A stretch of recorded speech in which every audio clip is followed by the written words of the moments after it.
All right, music fans, welcome back. Harmless Dave here, talking real music in real time for real people just like you and just like me. So that concert in New York City, which was supposed to feature Journey and Bruce Springsteen, Paul Simon, who is technically in retirement, but historically has played a role at these amazing concerts in Central Park.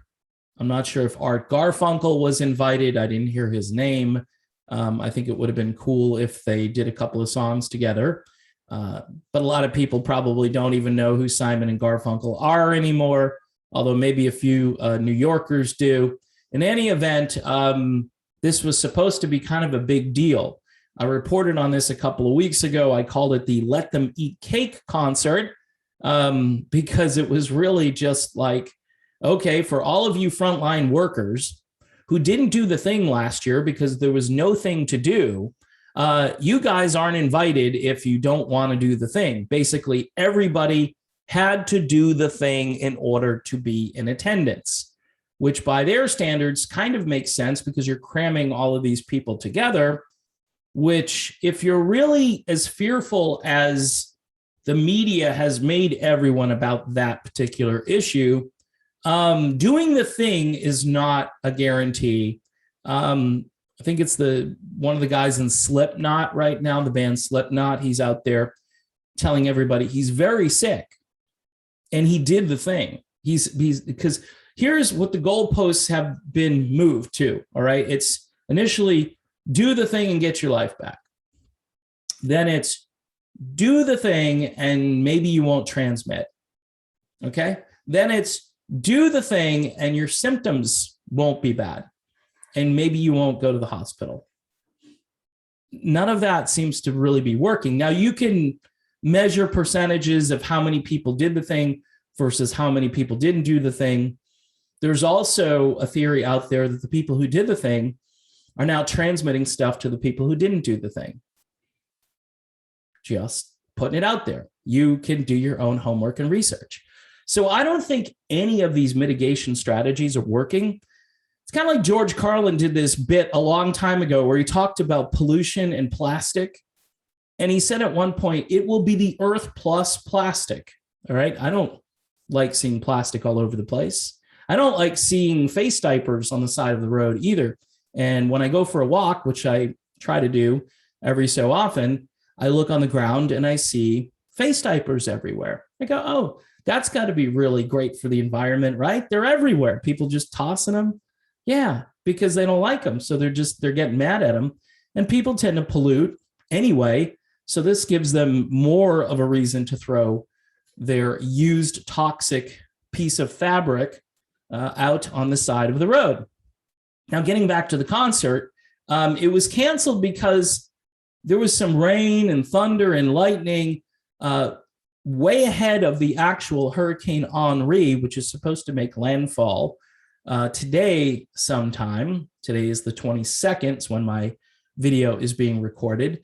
And it's supposed to hit out at the edge of Long Island, more toward Rhode Island, like Block Island, and then toward Providence and up through Eastern Connecticut and so forth. I don't know if that's a direct impact on New York and New York City, but they declared a state of emergency like a few hours after de Blasio canceled the concert. So the overwhelming thing that's been happening now for 18 months is fear. We've got weather fear. We've got medical fear. We've got all this fear, and people are just panicked and they're running away. They basically had Barry Manilow out there singing Can't Smile Without You. I think Barry is from the Bronx or Brooklyn or one of those places. And he was halfway through the song, and they basically said, attention, for your safety, we are canceling the concert, not just postponing it or maybe delaying it for a couple of hours to see what the weather does. Because typically the weather will change, especially if you live in the Northeast. There was an old expression, if you don't like the weather, wait a minute, because things are so fickle up there.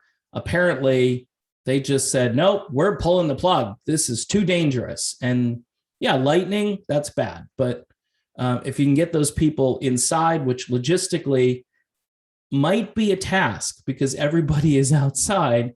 And if you tell them to leave and come back, maybe that doesn't make sense at all.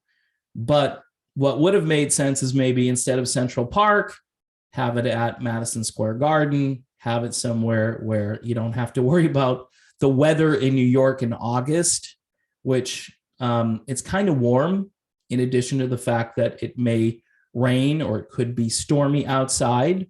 And yes, I know people are going to start to, say, hey, it's the climate thing. It's not only the floating particle over here, but then it's the climate, and it's like a climate NATO, it's like a viral NATO. And the amount of fear out there it's depressing. It's depressing. We've become so conditioned to fear that enjoying life in the days ahead is going to be a task for people when they don't realize what people went through, the greatest generation, or any of those people who really helped build this country and preserve it and keep its freedom and all that. I don't even think there's no connection between these people and those people of years gone by. So anyway, if you're waiting to see Journey, or, I can critique the Journey clips, there are no Journey clips to critique because there was no Journey in concert yesterday. I'm hoping all these guys will get paid something. I mean, they've got all this stimulus money out there. They might as well give it to everybody who tried to work yesterday rather than just doing make-believe infrastructure bills. Anyway, I'm really going off the rails on this video. All right, I'm done. Thanks for watching. Don't forget to subscribe. If you like the channel, you want to support the channel, $1 a month over on Patreon. I always need the help because, the new people I'm getting, it's great, but I'm losing people that just don't really appreciate this new direction that I've been going in lately. But hey, it's where I'm being led to go, and I'm full steam ahead. See you soon.